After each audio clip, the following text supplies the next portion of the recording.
This program is brought to you by the City of Oceanside. The following program does not necessarily reflect the views, opinions, or policies of the City of Oceanside, its elected officials, KOCT, its Board of Directors, or staff. Hello, I am Kelly O. Davis, and I am pleased to welcome you to this edition of Oceanside Spectrum on the rocking, totally awesome KOCT soundstage. We have an exciting lineup of guests for you to enjoy. First up is the Don Diego Scholarship Foundation on the show to talk about their scholarship program and how students can apply. TERI will be here to talk about their campus of life and how you can become involved. Mama's Kitchen will be our next guest to talk about all the great things they have cooking for our community. And due to popular demand, we have another edition of On the Scene with Eileen as she takes us on her journey with soul line dancing. And just in time for Women's History Month, we have the Women's Museum of California on the show to talk about groundbreaking girls. So prepare yourself for the March edition of Oceanside Spectrum right here on KOCT, the voice of North County.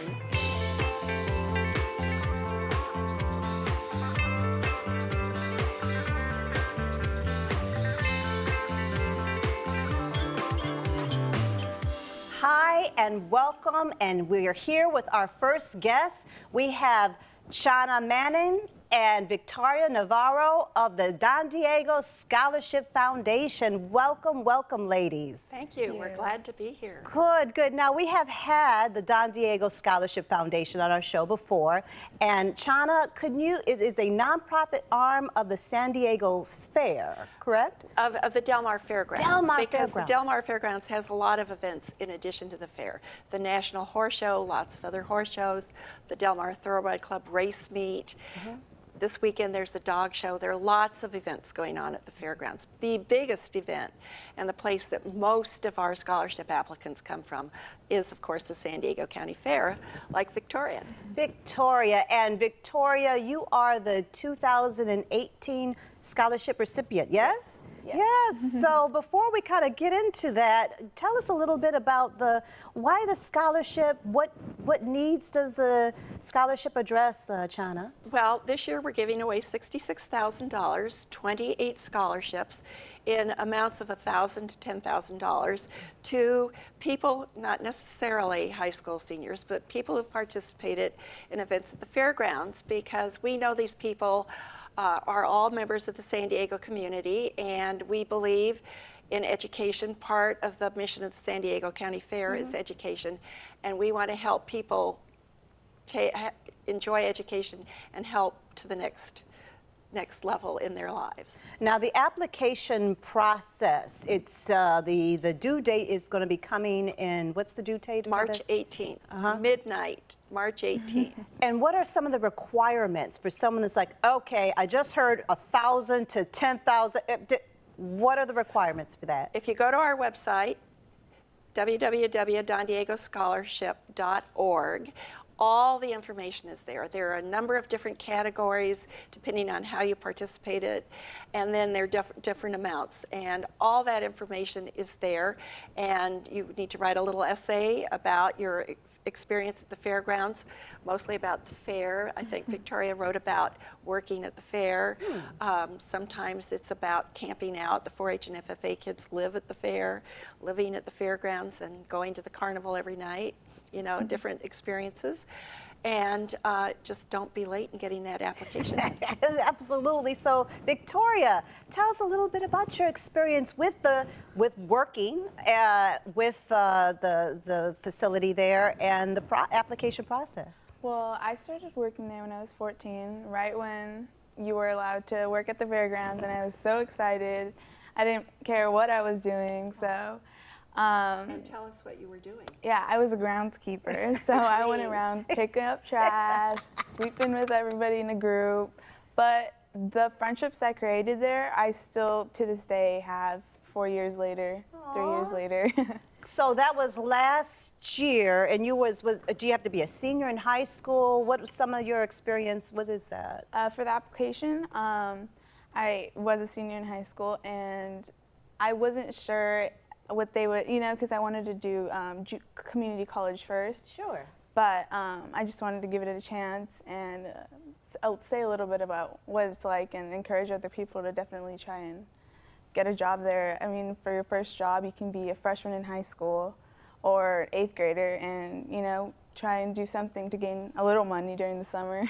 So how was the process in and of itself for you and the selection of all that? Was it unnerving for you? Give us a little bit of your personal experience. Of the application? Yeah, the process, the whole thing there.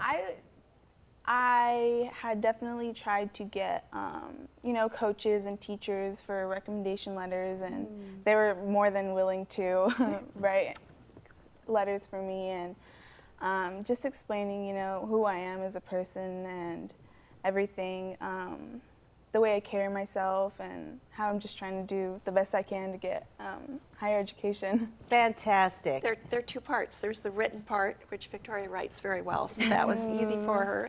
And then the hardest part for everybody is that there's a semi-final round of interviews. And I think that this is the most intimidating part, because you walk in the room with 5 or 6 people and they ask you questions about why you deserve the scholarship. And I'm guessing that's the hardest part, right? Yeah, definitely, because you know, it's like kind of, like you said, intimidating, because there's people and they're all, you know, dressed up nice, professional, and you're just kind of like sitting there in the middle waiting to see what you're going to get asked. Well, thank you both for coming on. The Don Diego Scholarship Foundation looking for you to apply. So I want to thank you, ladies, for joining us, and thank you. We will be right back.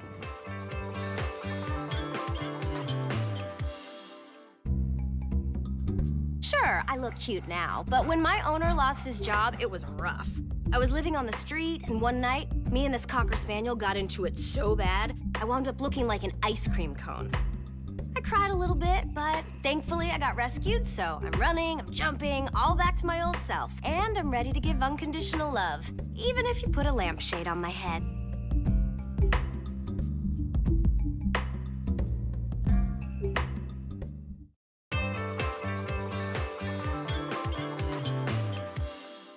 Hi, and for our next guests, we have Kenyatta Brewington and Greg Snare of TERI here to talk about all the great things they do right here in Oceanside. Hello and welcome. Thank you. Thanks for having us. Welcome. So tell us about TERI. What kinds of things do you do there?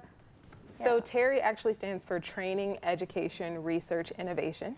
And I am the development director at TERI, so I am largely in charge of our fundraising efforts and marketing and fundraising for our capital campaign, as well as our different enterprises that we have at TERI. So what we do at TERI, though, is we serve children and adults with autism and other intellectual and developmental disabilities. Mm-hmm. And Greg, I know you have actually been at TERI for a number of years. A number, yes. Piggybacking on sort of that introduction, what kinds of, when you talk about, I like what you said developmental, would you say? Intellectual and developmental disabilities. So what does that mean, Greg? How? Well, you know, it's something we like to say at TERI, that's that we're all on a spectrum of one kind or another. So we all have our areas of challenge, we all have our areas of brilliance. So we really just try to find ways of getting into the bubble with the individual, whether that's through theater, arts, music. We have a therapeutic equestrian program, agriculture. So really it's just helping people to find where they're going to thrive so they can be just as fulfilled as anyone else. That's fantastic. And Kenyatta, you have what's called the TERI Campus of Life, and have you broke ground? Is this a new campus? I'm a little so that's why I wanted you to come on the show, because I said I heard in the news, oh, they have a new campus, and then you said yes, and so yes. So currently, like you said, we're in Oceanside, and we're kind of spread out throughout Oceanside, so we're in different buildings that we're renting, but we purchased a 20-acre property in San Marcos where we will be taking all of our programs so that we'll be in one central location. And so we're partially already operating out there with our equestrian center that's up and running. Our students go out there and participate in the therapeutic equestrian program. But we recently broke ground this past January on phase 2, which is our vocational center, and we're really excited about that. So fantastic. Yeah. So at this point, are you still seeking donations and funds for that? Where are you with the project? Yeah, absolutely. We're seeking donations. It's 6 phases for the project, and we're on phase 2. And those phases are just contingent on those fundraising dollars coming in. So the total project is roughly $43 million. The equestrian center and the purchase of the property costs us $13 million. The phase we're on right now is $8 million. So we're just taking the chunks away and till we get done with all 6 phases. So Greg, being there for a while, and you have all these amazing programs, the equestrian program, all this stuff, and what is it that TERI, this new campus, what is it like, okay, we wanted this campus to? Oh gosh, so we could really help more individuals and their families. You kind of look at the stats, and we're looking at 1 out of 5 children being identified with special needs in the schools. You think, okay, it's 20% of the population. That's not taking into consideration mom and or dad, cousin, sister, brother, grandparents, neighbors. This is really a campus that will affect a lot of people. And I think it's important that we start to shift how we view people who have special needs and really are more inclusive and see the value of these individuals who are really, in our case, out there moving the community as well. That's fantastic. The relationship we have is symbiotic. So how can someone get involved, Kenyatta, if they want to say, okay, I'm sold, I'm gonna invest, I want to donate? How can they do that? Well, first and foremost, I encourage anyone who's interested in donating to first come take a tour. So to know where you're putting your money. You know, a lot of people have resources, but we don't want you to just dump your money into something that you don't believe in. Although I'm confident that once you take a tour, you will believe in what we're doing. You can also find out more on our website, which is www.teriinc.org. And we have a donation button on there, but again, I encourage people to come take a tour first and see what we're doing. Kenyatta, Greg, it is a pleasure to have you on the show. We had the resale shop on last time. Great things you're doing for our community. So thank you very much. Thank you very much. Thanks for having us. And we will be right back with more Oceanside Spectrum.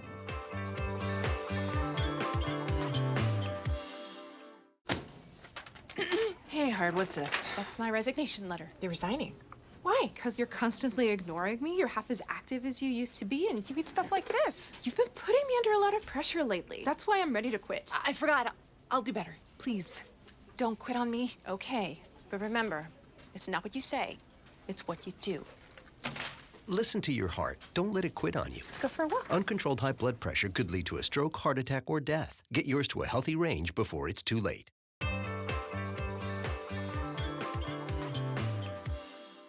Hi, and welcome back to Oceanside Spectrum. I'm your host, Kelly O. Davis, and in the studio today we have Alberto Cortez from Mama's Kitchen.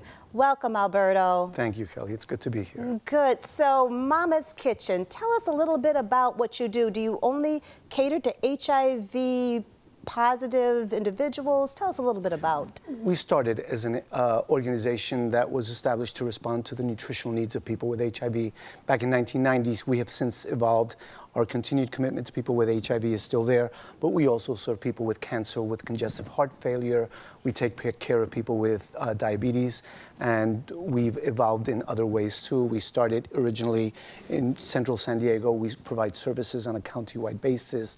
Our breadth of services has evolved also over the years. On an annual basis, we provide a little over 315,000 meals across San Diego County. We have a pantry service as well. We provide medical nutrition therapy. We are doing a few things. It sounds like, what don't you do? You sounds like you're very busy down there. So it's not only a food delivery service, it is a pantry. Yes, and nutrition education and other forms of interventions that help people. improve their well-being through nutrition or counseling. Or an example is a program that we have where we are targeting folks with congestive heart failure, where we are looking to demonstrate to the state of California that a medically tailored intervention will actually improve the health of these folks to the point where their hospitalizations will decrease, their visits to emergency rooms decrease, their hospitalization times decrease, and we can actually demonstrate to the state of California that the cost of taking care of these people, their medical costs, can be decreased in fairly significant ways with an intervention that is, relative to healthcare costs, very inexpensive. So you're talking really about the quality. It seems like the quality of life is what feels, Absolutely. yeah. That's the critical value of the interventions that we do, is really providing medically appropriate meals to people that are dealing with health issues where nutrition can make a significant difference in their prognosis. And that is so important. I think people really miss the fact how nutrition, because we almost take it for granted, especially in this country, how essential it is to quality of life and well-being. Yes, we label that concept food is medicine, where basically we're talking about nutrition as an intervention to improve health. So we talked about costs. So you have fundraising, I would imagine. Absolutely. To help with the cost. So, and you have one coming in May called, what's Mama's Day? Mama's Day. This is an event that we do every year, the Friday before Mother's Day. This year it's May 10th. And it's an event to invite San Diegans to be a part of the efforts that we do to raise resources for the organization, and also have an extraordinary culinary experience at a wonderful hotel in La Jolla with exposure to some 50 restaurants, some of the best restaurants in San Diego, where each provides a dish to share. It's a very casual event. It's a very fun event. And in the process, you're supporting the mission of Mama's Kitchen, which has an impact in San Diego County. So I see, do you go there with your chef hat, and Alberto, do you go back there, Chef Alberto? So I am not a chef, just to be clear. People would die if they ate my cooking. I was hired to run the organization 16 and a half years ago. My culinary skills did not come into play. But we have an extraordinary chef. His name is Jason, who does take care of the people that we serve. And there are chefs from other restaurants that will be at the event. And they are people of renown who our guests will enjoy immensely, and who will treat them well and feed them well. Fantastic, Alberto. I want to thank you so much for coming on Oceanside Spectrum and Mama's Kitchen. They're having this wonderful culinary event happening in May. Be sure to check it out.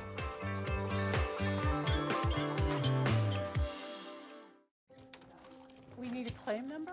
When I started taking care of Mom, I didn't realize the challenge of playing so many roles. But above all, I'm still her daughter. Visit aarp.org/caregiving. We're here to help.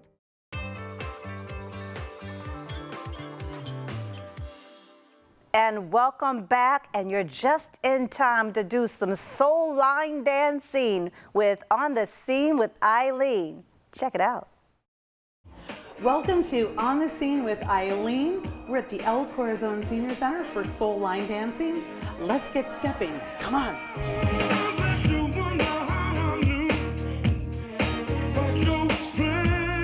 What would be some of the benefits of soul line dancing? Oh, gee, how much time do you have? So there is just creative expression. That's one thing, you know, to be able to get your groove on and do your thing. Lots of health benefits. So I have students who talk to me about their blood pressure being lower, weight loss. Just to be able to socialize with other people. I think a lot of people come out just so that they could have that interaction. And the number one thing is it's fun. And that's why I'm here tonight. It is fun. So what is your website, Pam? My website is stepnicely.dance.com. Okay, and then there's a link there to the city. So if people want to register and classes run, about 6 weeks, every Yes. 6 weeks. People can also drop in. So you can pay for the full 6 weeks or they can drop in. I encourage people to do the full 6 weeks so that you kind of have that steady flow. Each week they learn something new. They repeat what they've learned the week before or weeks before, and then we add in something new. And before you know it, you're trying to get on Dancing with the Stars. Thanks for tuning in with On the Scene with Eileen and the great Pam Jackson and her class. We'll see you next month at Oceanside Spectrum. And right now, ready, 1, 2, 3. Step nicely dance! It's always great to see Eileen Turk cutting a little rug with soul line dancing. And we will be right back with our final guest.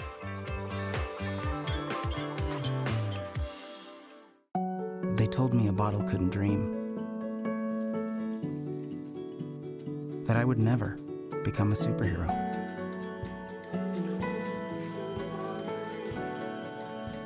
But I learned how to fly. Just to come back in a new disguise. And be the hero that I've always wanted to be.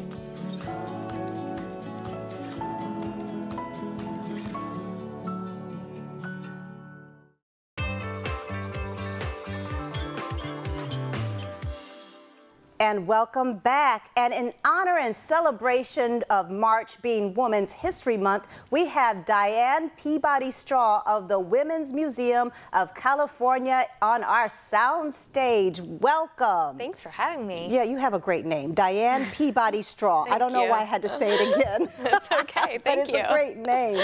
So the Women's Museum of California, when I went on the website to look at your information, only one of 3? Yes. What do you do there at the museum? Well, we produce original exhibits, primarily focused on women's history, telling stories that probably should be in history textbooks but aren't. And we also feature women artists and to make sure they have a platform as well. Do you have any particular, I don't know, stories of exhibits currently at your studio that people are like, you know, I had no idea that that woman did blah, blah, blah, blah, blah. Oh, so many, so many. We have a permanent exhibit focused on women's suffrage, and we love that because we're featuring California suffragists as well. California was actually the 5th state in the nation to grant women suffrage, so we were really trailblazers in that way locally. And then we also have an exhibit called Groundbreaking Girls that is temporary. It's up through the end of April, and it's the artwork of Allison Adams, who is a portrait artist, and there are over 40 paintings that feature women, both current and from history, that have, you know, been huge trailblazers as well. So you'll learn about women who we all should know about. Exactly. Yeah. And you know, I was just curious because you hear Adams, you're like, is she related to Ansel Adams? You know, I thought I'd ask. So Groundbreaking Girls is the name of that exhibit. Yes. And then you also at the Women's Museum of California produce a film festival? What is that? Yes, it is the Women's Film Festival, San Diego Women's Film Festival, and it is happening in April, and it's a 2 to 3 day long film festival depending on our number of submissions.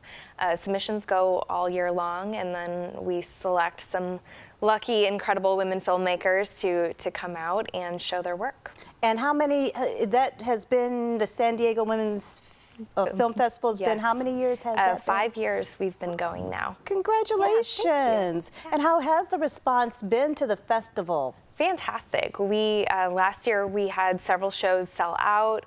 We've been really excited to see the community response, and we've also had filmmakers fly in from around the world, as far as Bali or London or India, to show their work and speak to San Diegans about what they're up to. So. Yeah. So there you are at the Women's Museum of California, and people are like, oh, you know what? I didn't know, and only 3 in the country. How can someone become involved, or can they become involved? Do you have classes and workshops?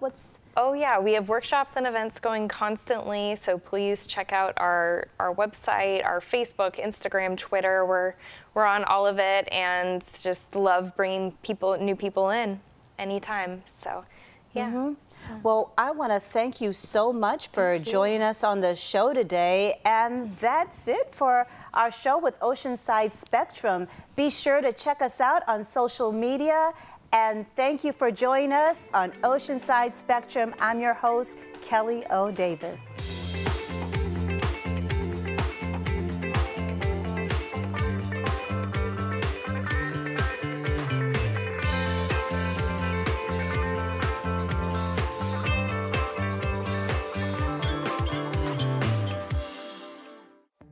This program is brought to you by the City of Oceanside.